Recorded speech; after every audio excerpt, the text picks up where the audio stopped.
S. சந்திரன். மாண்புமிகு பேரவை துணைத் தலைவர் அவர்களே, சாதிய சேற்றிலே பூத்த எண்ணற்ற மக்களை மானுட மாலைகளாக தொடுத்திட்ட ஈரோட்டு பகலவன் தந்தை பெரியாரை வணங்கி பண்பாட்டு பகைவர்கள் வீசிய அவதூறு வாட்களை தமிழ்த்தாயின் கழுத்திலே மாலைகளாக கொடுத்திட்ட பேரறிஞர் அண்ணா அவர்களை வணங்கி தலைவர் கலைஞர் அவர்கள் தீப்பிடித்த பேனாவை தன் கை விரல்களில் பிடித்து கொடி பிடித்து கொள்கை வளர்த்து வாழ்க்கையில் போராட்டம் இருக்கலாம், வாழ்க்கையே போராட்டகளமாக வாழ்ந்த முத்தமிழறிஞர் தலைவர் கலைஞர் அவர்களை வணங்கி திரும்ப திரும்ப திராவிடம் பேசுவோம் என்று மூடப்பட்ட கதவுகளை சத்தமில்லாமல் மக்களுக்காக சட்டத்தால் திறந்து வரும் தலைவர் தமிழ்நாட்டை நீதியின் நிலைக்களமாய் நேர்மையின் உழைக்களமாய் ஆட்சி செய்வதின் விளைவு நாடாளுமன்ற தேர்தலில் மக்கள் அளித்த மதிப்பெண் 40க்கு 40. இது தந்தை பெரியாரின் மண், பேரறிஞர் அண்ணாவின் மண், தலைவர் கலைஞரின் மண், திராவிட மண் என்று கூறி மக்கள் மனதிலே நீங்காமல் திட்டங்களை எல்லாம் தீட்டி இன்றைக்கு நிலையான இடத்தை இந்த ஆட்சிக்கு பெற்றுக் கொடுத்திருக்கக்கூடிய மாண்புமிகு தமிழ்நாடு முதலமைச்சர் அண்ணன் தலைவர் அவர்களை வணங்கி தந்தை பெரியார் அண்ணா, பேரறிஞர் அண்ணா, தலைவர் கலைஞர்கள் தலைவருடைய கருத்துக்களை எல்லாம் திராவிட கருத்துக்களை உள்வாங்கி புதியதோர் உலகம் செய்வோம், கெட்ட போரிடும் உலகத்தை வேரோடு சாய்ப்போம் என புறப்பட்டிருக்கக்கூடிய மாண்புமிகு சின்னவர் எங்கள் மன்னவர் அவர்களை இந்த நேரத்திலே வணங்கி பூக்கடைக்கு விளம்பரம் தேவையில்லை என்பது போல தமிழக அரசின் எல்லா திட்டங்களையும் இந்தியா முழுவதும் உள்ள மாநிலங்கள் பின்பற்ற தொடங்கி உள்ளன. எல்லா சாலைகளும் ரோம் நோக்கி செல்கின்ற என்பது போல இந்தியாவின் எல்லா மாநிலங்களும் தமிழ்நாட்டை நோக்கி முதல்வரின் திட்டங்களை நகர்கின்றன. அதன் பலன்தான் 40க்கு 40.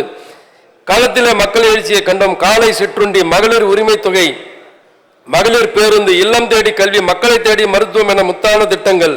இன்றைய தினம் இந்த நெடுஞ்சாலைத்துறை மானிக்க கோரிக்கையிலே பேசக்கூடிய வாய்ப்பளித்தமைக்கு என்னுடைய நன்றியை தெரிவித்து, நேற்றைய தினம் நம்முடைய மாண்புமிகு தமிழ்நாடு முதலமைச்சர் அவர்கள் கிராம சாலைகள் வளர்ச்சி திட்டத்திற்கு 4000 கோடியும் 10,000 கிலோமீட்டர் நீளத்தை ஒதுக்கியதற்கு நன்றியை தெரிவித்து, அதே போன்று எங்களுடைய திருத்தணி சட்டமன்ற தொகுதிக்கு புதிய பேருந்து நிலையம் நேற்றைய தினம் நடைபெற்ற மானிய கோரிக்கையிலே முன்னாள் குடியரசுத் தலைவர் டாக்டர் ராதாகிருஷ்ணன் அவருடைய திருவுருவச் சிலைக்கு அனுமதி, தலைமை மருத்துவமனை, பள்ளி கட்டிடங்கள், கிராம சாலைகள், கூட்டு குடிநீர் திட்டங்கள் என்று பல்வேறு திட்டங்களை வழங்கியுள்ள முதல்வருக்கும் துறை சார்ந்த அமைச்சர்களுக்கும் இந்த நேரத்தில் என்னுடைய நன்றியை தெரிவித்துக் கொள்கின்றேன். நேற்று தினம் மாண்புமிகு தமிழ்நாடு முதலமைச்சர் அண்ணன் தளபதி அவர்கள் குறிப்பிட்டது போல ஒரு நாட்டினுடைய வளர்ச்சியை பொறுத்தவரையில் அந்த நாட்டிலே எந்த அளவிற்கு சாலை வளர்ச்சிகள் இன்றியமையாதது என்பது குறிப்பிடத்தக்கது. காரணம், அந்த சாலை வளர்ச்சியை பொறுத்துதான் ஒரு நாட்டினுடைய பொருளாதாரம், கல்வி உள்ளிட்ட வளர்ச்சிகள் நிறைவேறுகின்றன. இந்த நேரத்திலே பேரவைத் தலைவர் வாயிலாக மாண்புமிகு நெடுஞ்சாலை மற்றும் பொதுப்பணித்துறை அமைச்சர் அண்ணன் அவர்களுக்கு ஒரு சில கோரிக்கைகளை இங்கு வைக்க என்னுடைய தொகுதி சார்ந்த கோரிக்கை வைக்க கடமைப்பட்டிருக்கின்றேன். திருத்தணி முதல் சித்தூர் செல்லும் இரு மாநிலங்களை இழுக்கும் சாலையை இருவழி சாலையிலிருந்து 4 வழி சாலையாக அகலப்படுத்திடவும், அதே போன்று ராக்கிப்பேட்டை நெடுஞ்சாலை, ராஜா நகரம், சிவாடா நெடுஞ்சாலை உள்ளிட்ட பகுதிகளில் மழைநீர் வடிகால் அமைக்கவும், திருத்தணி அரக்கோணம் சாலை மற்றும் சித்தூர் சாலை இணைக்கும் வகையில் முக்கிய மாவட்ட சாலைகளாக தரம் உயர்த்தி அகலப்படுத்திடவும், திருத்தணி சுரங்கப்பாதை முதல் சித்தூர் சாலை அணுகு சாலை சந்திப்பை மேம்படுத்திடவும், திருத்தணி BSN அலுவலகம் அருகில் உள்ள மாப்போ சாலை சந்திப்பை மேம்படுத்திடவும், திருத்தணி ஒன்றியம் சிறுகுமி சாலையை ஒரு வழி தரத்திலிருந்து இருவழி தரமாக அகலப்படுத்திடவும், அதே போன்று பள்ளிப்பட்டு பேரூராட்சிக்கு புறவழி சாலையை ஏற்படுத்திடவும், திருத்தணியை சுற்றி ரிங் ரோடு அமைத்திடவும், திருத்தணி நகரத்தில் ரயில்வே இருப்பு பாதை வழியாக ஒரு மினி சப்வே அமைத்திடவும், ராக்கிப்பேட்டை முதல் சித்தூர் செல்லும் சாலையை 4 வழி சாலையாக மாற்றிடவும், அம்மையார் குப்பத்திற்கு புறவழி சாலை அமைத்திடவும், ராக்கிப்பேட்டை பள்ளிப்பட்டு ஒன்றியம் ஆர்கேப்பேட்டை பள்ளிப்பட்டு நகரி பள்ளிப்பட்டு சாலை, ராக்கிப்பேட்டை ஸ்ரீகாலிகபுரம், ராக்கிப்பேட்டை சித்தூர் சாலை, ராக்கிப்பேட்டை திருத்தணி சித்தூர் சாலை, காளிகாபுரம் வழி ஆர்கேப்பேட்டை அத்திமாஞ்சேரிப்பேட்டை உள்ளிட்ட சாலைகளை மேம்படுத்தி தரவும், பூனிமாங்காடு ஆரம்ப சுகாதார நிலையத்திற்கு சுற்றுச்சுவர் அமைத்து தரவும், ஆர்கேப்பேட்டை பாலாபுரம் சுகாதார நிலையம் சுற்றுச்சுவர் அமைத்து தரவும், பள்ளிப்பட்டு மருத்துவமனை சுற்றுச்சுவர் அமைத்து தரவும், ராக்கிப்பேட்டையில் புதிய பயணியர் விடுதி ஒன்று அமைத்து தரவும், திருத்தணி ஒன்றியம் சூரிய நகரம் தெக்குளூர் தரைப்பாலத்தை உயர்மட்ட பாலமாக ஏற்படுத்திடவும், அதே போன்று திருவள்ளூர் மாவட்டத்தை திருவள்ளூர் நகரம் மாவட்டத்தின் தலைநகராக உள்ளுவதால் போக்குவரத்து நெரிசல் மற்றும் விபத்துகளை தடுக்கும் வகையில் புறவழிச்சாலை பணியை மேல் நல்லாத்தூர் முதல் திருப்பாச்சூர் வரையிலான 6.5 கிலோமீட்டர் சாலை திட்டம் நிதி ஒதுக்கீடு செய்து நடப்பு நிதி ஆண்டிலேயே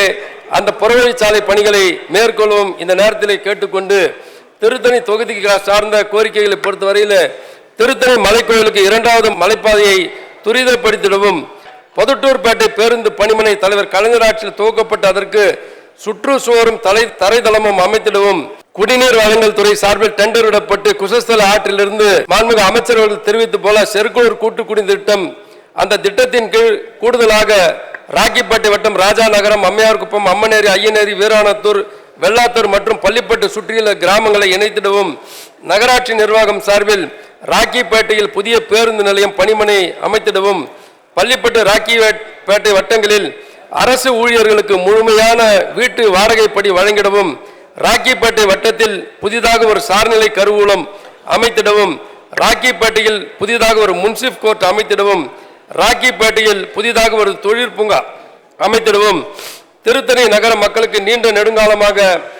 கிராம நத்தத்திலே பட்டா வழங்கப்படாத ஒரு பிரச்சனை இருக்கின்றது. விரைந்து அந்த பட்டாவினை வழங்கிடவும் பொதட்டூர்பேட்டையிலே குடியிருப்பு வாசிகளுக்கு பட்டா வழங்கிடவும் மற்றும் மாற்றுத்திறனாளி திருநங்கைகளுக்காக பட்டா தர வேண்டும் என்று திருத்தணி வருவாய் கோட்ட அலுவலரிடம் மனு அளிக்கப்பட்டிருக்கின்றது. அதனை வேகப்படுத்தி அந்த பட்டாக்களை பெறுவதற்கு உதவிடவும் பொதட்டூர்பேட்டையிலே புதிதாக ஒரு ஜவுளி பூங்கா அமைத்திடவும் பள்ளிப்பட்டு பகுதியில் தேர்தல் வாக்குறுதியான அரசு மகளிர் கல்லூரி அமைத்திடவும்